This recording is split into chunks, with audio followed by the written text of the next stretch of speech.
To add the line URL with icon on desktop and taskbar using Microsoft Edge browser, navigate to the line website.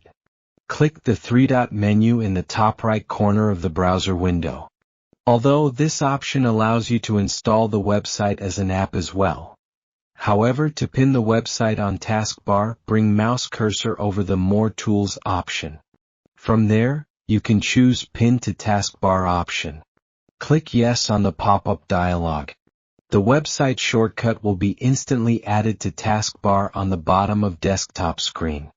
To add line page link as desktop shortcut, resize the Edge browser to make your desktop visible. Then drag the security icon in address bar and drop it on your desktop. Discover dozro.com for free courses on graphic design, video editing, browser tips, computer tricks, and website creation. You'll also find an impressive range of products, most priced under $20.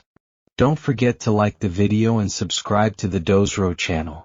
Thank you for watching.